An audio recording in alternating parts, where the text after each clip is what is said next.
Light reactions.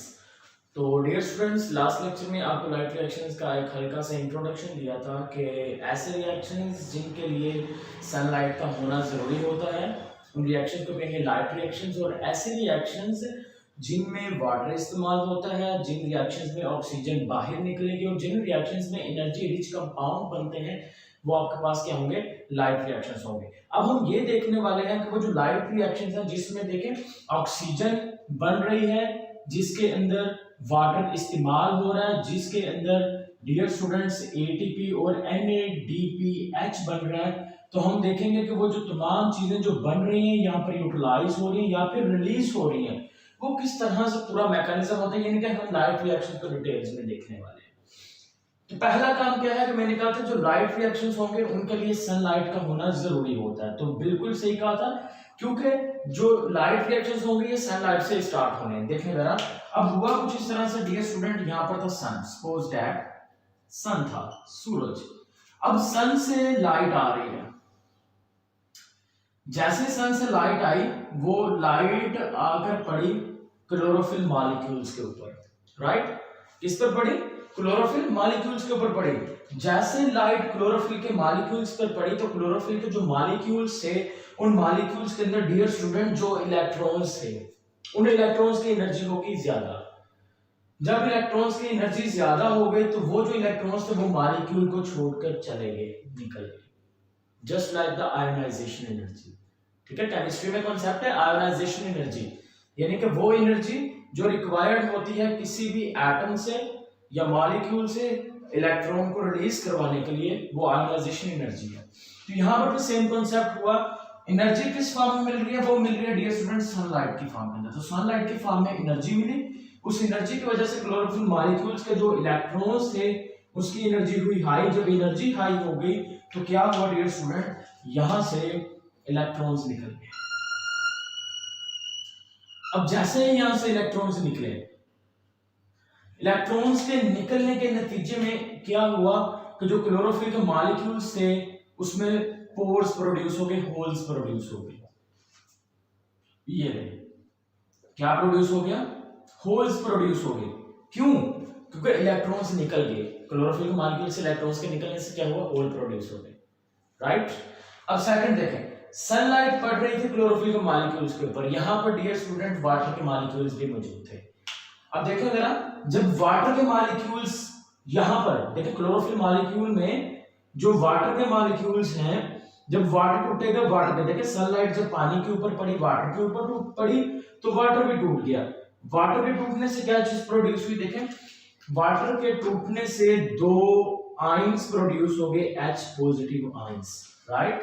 H positive ions produce हो गए, साथ में दो इलेक्ट्रॉन भी निकले और साथ में एक एटम निकला है ऑक्सीजन का। तो यहां पर डियर स्टूडेंट मैं O2 लिख रहा हूं और स्टार्ट के इसलिए मैंने 1/2 लिखा है, यानी कि एक एटम है इसका मतलब, राइट? तो वाटर जब टूटा, वाटर के इस टूटने के रिएक्शन को हम नाम दे देंगे फोटोलाइसिस का। This one is known as photolysis. Photo mean light, lysis का मतलब सेपरेटिंग, यानी कि सनलाइट की मौजूदगी में पानी के मॉलिक्यूल के टूटने को क्या कहेंगे? फोटोलाइसिस का नाम। तो क्या हुआ, सनलाइट पड़ी, जैसे ही वो पड़ी क्लोरोफिल मॉलिक्यूल्स के जो इलेक्ट्रॉन्स थे उसकी एनर्जी ज्यादा हुई, एनर्जी ज्यादा हुई तो वो क्लोरोफिल के मॉलिक्यूल से निकल गए। जब वो निकले तो क्लोरोफिल के मॉलिक्यूल्स पे सुराख प्रोड्यूस हो गए। अब उस सुराख को फिल भी तो करना है ना, कहीं से फिल भी तो किया जाए। अब उसको फिल कौन करेगा? वो ये पीछे जो इलेक्ट्रॉन्स आ रहे हैं उसको फिल कर देती है, राइट? अब ये जो इलेक्ट्रॉन्स यहां पर डियर स्टूडेंट निकल गए थे, ये इलेक्ट्रॉन सीधे के सीधे चले जाएंगे इलेक्ट्रॉन ट्रांसपोर्ट चेन पर। किस पर वो ट्रैवल कर रहे हैं? हम they are travelling on the electron transport chain. Electrons की बात हो रही है, इलेक्ट्रॉन्स किस पर ट्रैवल कर रहे हैं? इलेक्ट्रॉन ट्रांसपोर्ट चेन पर ट्रैवल कर रहे हैं। जब इलेक्ट्रॉन इलेक्ट्रॉन ट्रांसपोर्ट चेन पर ट्रैवल करेंगे, उनकी ट्रैवलिंग से क्या होगा डियर स्टूडेंट? एनर्जी रिलीज होगी। जब इलेक्ट्रॉन्स ट्रैवल करते हैं इलेक्ट्रॉन ट्रांसपोर्ट चेन पे तो क्या प्रोड्यूस करेंगे? एनर्जी प्रोड्यूस करेंगे। और वो जो एनर्जी होती है उस एनर्जी को डियर स्टूडेंट इस्तेमाल किया जाएगा एडीपी को कन्वर्ट करने के लिए एटीपी में। एडीपी डाइफॉस्फेट, हमने क्या किया, एडीपी के साथ एक और फास्फेट अटैच किया, और अटैच करवाने के लिए चाहिए होती है एनर्जी, और वो एनर्जी चाहिए होती है 7.3 किलो कैलोरीज। और वो अब एनर्जी कहां से मिल रही है, वो एनर्जी दे रहे हैं ये इलेक्ट्रॉन। जब इलेक्ट्रॉन्स कहां पर मूव करेंगे, इलेक्ट्रॉन ट्रांसपोर्ट चेन पर मूव करेंगे, तो वो इतनी एनर्जी देंगे। जब इतनी एनर्जी देंगे तो हम फास्फेट को एडीपी में अटैच करवा देंगे, जिससे एडीपी कन्वर्ट हो जाएगा एटीपी के अंदर। देखिए दो चीजें तो मैंने आपको अभी तक प्रूफ कर दी। वो क्या के, वाटर इस्तेमाल होना है, इस्तेमाल कर दिया, एटीपी बननी है, एटीपी बन गई, राइट। अब हम नेक्स्ट चलते हैं। अब ये इलेक्ट्रॉन्स कहां पर पहुंच गए, क्लोरोफिल मॉलिक्यूल्स के ऊपर पहुंच गए यहां पर। अब ये जो क्लोरोफिल के मॉलिक्यूल्स पे पहुंची हैं, देन अगेन इस क्लोरोफिल के मॉलिक्यूल के ऊपर भी लाइट पड़ी है ना, तो इलेक्ट्रॉन्स इधर से भी निकले क्लोरोफिल में से, सनलाइट अगर इसके ऊपर पड़ रही है तो इधर भी पड़ेगी, तो इसमें से भी इलेक्ट्रॉन निकलेंगे। अब ये जो इलेक्ट्रॉन ये स्टूडेंट निकल रहे हैं, ये इलेक्ट्रॉन किधर जाएंगे, ये इलेक्ट्रॉन मूव करके जाएंगे और ये जाकर वहां पर बना देंगे NADH। कैसे बनाएंगे, ऑलरेडी मौजूद होगा NAD पॉजिटिव, NAD पॉजिटिव। तो यहां पर देखें स्टार्ट पे हाइड्रोजन के आयंस भी बन रहे थे, तो ये जो हाइड्रोजन के आयंस जो फोटोलाइसिस से बने थे, ये हाइड्रोजन के आयंस किसके साथ मिलेंगे, ये हाइड्रोजन के आयंस और इलेक्ट्रॉन्स, हाइड्रोजन के आयंस और इलेक्ट्रॉन्स यहां से निकल रहे हैं, वो इलेक्ट्रॉन्स प्लस हाइड्रोजन आयंस वो मिलेंगे, और मिलने के बाद क्या बना देंगे, they will form the NADH। तो क्या हमारे पास चीजें ठीक बन रही हैं, बिल्कुल सही बन रही है। हमने कहा था NADH बनेगा तो वो बन गया, ATP भी बन गई, और साथ में वाटर भी इस्तेमाल हो गया। लेकिन एक चीज रह गई, ऑक्सीजन। ऑक्सीजन कैसे बनेगा, देखो जरा, फोटोलाइसिस में पहले वाटर का एक मॉलिक्यूल टूटा तो एक एटम ऑक्सीजन का प्रोड्यूस हो गया।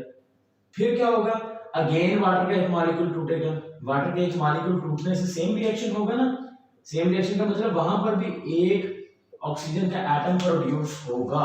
तो जब ऑक्सीजन के दो एटम आपस में मिलेंगे तो वो मिलने के बाद क्या कर देंगे, वो ऑक्सीजन प्रोड्यूस कर देंगे O2 की फॉर्म के अंदर, ऑक्सीजन प्रोड्यूस कर देंगे जो इस केमिकल रिएक्शन से बाहर की तरफ निकल जाए। तो ये डियर स्टूडेंट आपके पास आ जाएंगे लाइट रिएक्शंस, और ये जो लाइट रिएक्शंस हैं ये हमें जी शेप में दिखाई दे रहे हैं, इसी वजह से हम इसको क्या नाम देते हैं, और हम इसको डियर स्टूडेंट समटाइम कहते हैं जी स्कीम का नाम भी देते हैं। तो डियर स्टूडेंट आपको इसको कॉपी करने की जरूरत नहीं है, रट्टा लगाने की जरूरत नहीं है, जिस इसको देखें। पॉइंट नंबर फर्स्ट, सनलाइट पड़ी, इलेक्ट्रॉन्स निकले, इलेक्ट्रॉन ट्रांसपोर्ट चेन पे गए, इलेक्ट्रॉन ट्रांसपोर्ट चेन पे जाने के बाद उन्होंने एनर्जी रिलीज की, उस एनर्जी को हमने इस्तेमाल किया एडीपी को एटीपी में कन्वर्ट करने के लिए। फोटोलाइसिस हुई, हाइड्रोजन निकले, इलेक्ट्रॉन्स निकले, ऑक्सीजन निकली, तो एटम्स आपस में मिलके ऑक्सीजन के मॉलिक्यूल बनके ऑक्सीजन तो निकल गई बाहर। फिर क्या हुआ, यहाँ से क्लोरोफिल के मॉलिक्यूल से इलेक्ट्रॉन्स निकले, पीछे से हाइड्रोजन के आयंस आए, दोनों मिले NAD के साथ और इन्होंने मिलकर NADH बना दिया। हेंस हमारा जो रिएक्शन है वो यहाँ से कंप्लीट हो गया, यानी कि एनर्जी रिच कंपाउंड भी बन गया, वाटर इस्तेमाल भी हो गया और ऑक्सीजन भी रिलीज हो गया।